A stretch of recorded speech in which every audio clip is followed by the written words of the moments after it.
Hello, hello la team, j'espère que vous allez bien. Aujourd'hui, on se retrouve pour une nouvelle vidéo. Ça fait tellement longtemps que j'ai pas filmé. Franchement, ça me fait trop bizarre d'être derrière la caméra. Franchement, voilà. Moi, comme je vous ai dit, je poste quand j'en ai envie. Je respecte quand même. Je vous respecte avant tout, hein, voilà, qu'on se dise les choses. Quand je poste pas, je mets en story Instagram, etc. Mais après, d'ailleurs, allez me suivre sur Instagram si vous le souhaitez. Mais donc, du coup, mon petit comeback, c'est tout simplement pour... je sais pas encore le sujet, ça va être quoi de la vidéo. Je sais pas encore quel titre portera cette vidéo.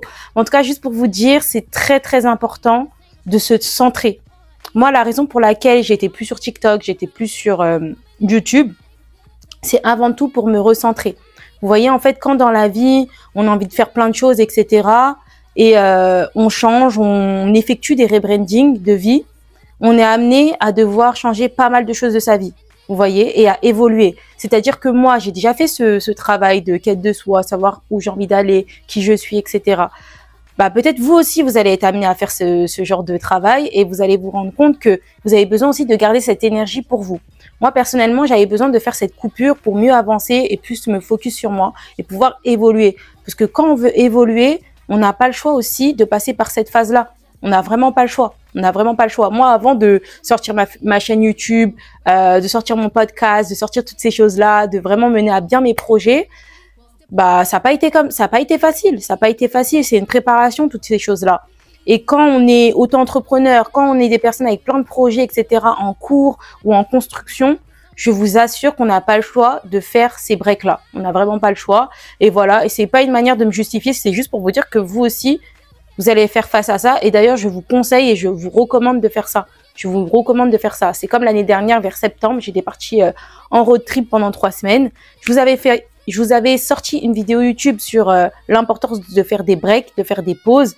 C'est très important, surtout quand on est exposé sur les réseaux sociaux, quand on est amené à faire plein de choses. En fait, on est surmené. On donne beaucoup, mais on donne pas assez de carburant à soi-même. Et ça, c'est un souci. Donc, c'est bien beau de faire des activités, c'est bien beau de faire toutes ces choses-là, mais c'est quand même important de se recentrer sur soi. C'est très, très important. Donc, du coup, moi, c'est la raison pour laquelle j'étais pas là. Voilà, honnêtement. Et franchement, ça m'a pas fait de mal. Ça m'a pas fait de mal, justement, bien au contraire, ça m'a vraiment fait du bien. Et voilà, je voulais pas faire une vidéo YouTube comme ça, oh, je suis là, etc. Non, un minimum au moins expliquer la raison pour laquelle j'étais pas là, concrètement, sans rentrer forcément dans les détails et tout. Et justement, en fait, c'est ça le processus. J'ai pas envie de sortir des vidéos juste pour sortir des vidéos. De toutes les manières, dans ma vidéo Bienvenue en 2025 ou Get Witty With Me, j'ai oublié c'était quoi exactement le titre. J'avais dit que moi, quand je fais des vidéos, quand je fais des TikTok, quand je fais toutes ces choses-là, c'est vraiment par plaisir. C'est vraiment par plaisir. Mais une chose que je manque jamais, c'est mon podcast. Mon podcast, j'étais toujours présente. D'ailleurs, aujourd'hui, ça fait 1 an que j'ai mon podcast. Franchement, je suis très, très reconnaissante de tout ce que je mets en place dans ma vie. Et je vous dis la vérité, quand je fais ces vidéos YouTube, quand je fais mes podcasts, quand je fais toutes ces choses-là, c'est vraiment pour encourager les personnes qui ont envie de vivre leur vision. De vivre leur vision et concrètement, vivre les choses. C'est-à-dire que quand il y a quelque chose qui ne te plaît pas, cherche à comprendre pourquoi et change cette chose-là. Mets des choses en place, passez à l'action. Voilà, c'est tout. Après, les réseaux sociaux, c'est vraiment censé être un plus. Moi, personnellement, c'est un outil également pour véhiculer, pour aider, mais aussi accompagner, mais aussi fédérer, mais aussi faire plein de choses. D'ailleurs, pour les personnes qui m'écoutent, plus particulièrement les femmes, si tout ce que je fais, ça vous plaît, si vous vous reconnaissez en moi, je vous invite à m'envoyer un message sur mon podcast ou remplir le Google Form. Et aussi, qu'est-ce que je voulais dire d'autre dans ma vidéo YouTube? J'ai ma tasse de thé, hein. J'ai ma petite tasse de thé. Je bois. Donc, mon podcast, ça fait 1 an que je l'ai. J'ai vraiment fait preuve de discipline. J'ai pas manqué un lundi, même si je partais en week-end, même si je partais en vacances. Je programmais tout. Dans tous les cas, dans mes podcasts, on va dire, je parle plus de sujets de vie, de manière de vivre, de lifestyle, de business, d'entrepreneuriat. Je parle vraiment de plein de choses, d'actualité, de sujets de société, etc. Donc, si vous voulez plus de contenu comme ça, allez suivre mon podcast. Concrètement, dans tous les cas, vous l'avez sur ma chaîne YouTube. Il est disponible sur Spotify, YouTube Music, Apple Podcast et Deezer. Donc voilà. Mais juste pour vous dire que Dans ma chaîne YouTube, on va plus trouver du contenu business, concrètement, parce que c'est vraiment le sujet dans lequel je suis beaucoup. Même les personnes qui suivent mon podcast, vous pouvez savoir, vous avez dû remarquer que je parle beaucoup de business. On va dire qu'on va plus parler business, des vlogs de voyage. Je ne sais pas si je vais encore en sortir. Je vais pas vous mentir, j'en ai pas mal, hein.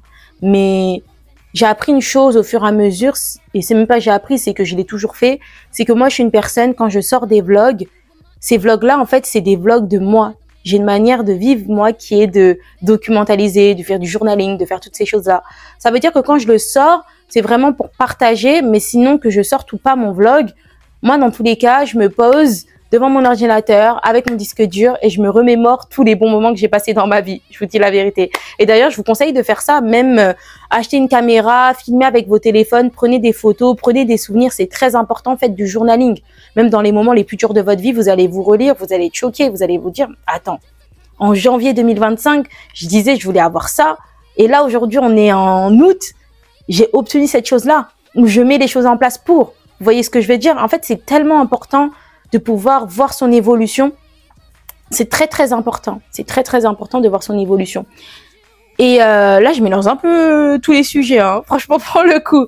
Mais en tout cas, on va plus se retrouver sur des vidéos YouTube un peu plus business, un peu plus business à fond.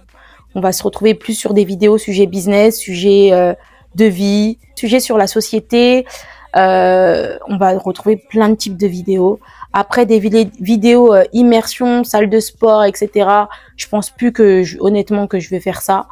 Parce que déjà que je suis une personne, avant de me lancer sur YouTube, j'ai tout cadré pour pas qu'on voit trop ma vie. Voilà, parce que pour moi, ce qui nous est le plus cher dans notre vie, en tout cas moi personnellement, pour moi, c'est notre vie privée, honnêtement. Moi, pour moi, voilà, je m'expose sur les réseaux sociaux, mais ma vie privée, on la connaît pas et ça me fait tellement du bien. Franchement, c'est vraiment ma liberté où je me dis, voilà, je vais là. Voilà, on me connaît en tant que tel, en tant que Kumba Upgrade, mais au-delà de ça, on connaît pas toute ma vie et pour moi, ça, c'est pépite. Ça me fait du bien. Je suis pas là forcément pour proposer du lifestyle en pur et dur. Je donne des conseils, je suis amenée à vous rencontrer, etc. Je suis amenée à faire plein de choses, etc. Mais ma vie privée, pour moi, c'est trop important, honnêtement. C'est trop important. Mais au-delà de ça, c'était juste pour vous faire un petit coucou et vous dire que je reviens, que je ne pense pas qu'un jour je vais arrêter YouTube. Mon système, c'est plus je filme des vidéos quand j'en ai envie, quand j'ai des sujets, quand j'ai plein de choses à dire, etc. Et après, cette petite introduction qui était quand même assez longue, elle va être suivie de certains conseils que je vais donner, du coup, en face cam, que je donne plus dans mon podcast, concrètement. C'est au niveau du business. Beaucoup de personnes veulent se lancer dans l'entrepreneuriat, se lancer dans des business, se lancer dans plein de choses. Ça peut être une personne, par exemple, qui a un don, qui fait très bien son travail, qui est très bon dans son domaine. Ça peut être une personne qui a envie de se lancer dans un business émergent. Ça peut être une personne qui a envie de se lancer et réussir dans sa vie. C'est un fait. Tu vois, il n'y a pas de souci. Mais je trouve que dans notre société, on a trop idéalisé le business, on a trop idéalisé l'entrepreneuriat et surtout, on a beaucoup enjolivé les choses. Et quand tu es face à la réalité, c'est vraiment différent. L'entrepreneuriat, ce n'est pas fait pour tout le monde. Il faut se préparer mentalement. Il faut se préparer mentalement. Il faut avoir des fonds. Il faut avoir du temps. Il faut investir de l'argent. Il faut investir tellement de choses et même vous sacrifier, même vous-même. Quand je parle de sacrifice, c'est tout simplement parce que quand tu es dans l'entrepreneuriat, ta vie sociale, ta vie en général, il n'y a que toi qui la connais. C'est-à-dire que toutes les personnes de ton entourage ne sauront jamais ce que tu vis. Tu te retrouves beaucoup seul dans l'entrepreneuriat. Donc, préparez-vous à beaucoup de solitude quand vous allez vous lancer dans l'entrepreneuriat. L'entrepreneuriat, c'est pas ce que vous pensez, honnêtement. Dans tous les cas, moi, j'aurais l'habitude de vous dire, de vous préparer, de faire des analyses, de faire des stratégies, de faire appel à des personnes compétentes pour vous lancer dans le business. Mais la réalité des choses, c'est que tant que tu n'es pas dedans, tu ne vis pas les choses, tu ne peux pas savoir réellement ce que c'est. Donc, préparez-vous, mais dans tous les cas, n'ayez pas peur de vous lancer. N'ayez pas peur de vous lancer, honnêtement. Parce que tout simplement, il n'y a rien qui est acquis, il n'y a rien qui est sûr. Honnêtement, il n'y a vraiment rien qui est sûr. Et tant qu'on y est, autant vivre les choses. Autant vivre les choses et pas se dire, bon bah, voilà, j'ai peur, je panique, etc. C'est humain. Mais il faut pas que ces pensées vous tétanisent. C'est ça que j'essaye de vous dire. Vraiment, honnêtement. Après, on va dire que ça, c'est un conseil parmi tant d'autres. Et je pense que la vidéo va s'arrêter là. Tout simplement parce que je vais faire plusieurs épisodes du moins sur le sujet. Je pense que ça va vraiment être pas mal. Et après, dans tous les cas, n'hésitez pas à me contacter sur mon Instagram. Sur ce, je vais vous laisser la team. Bisous. Bye.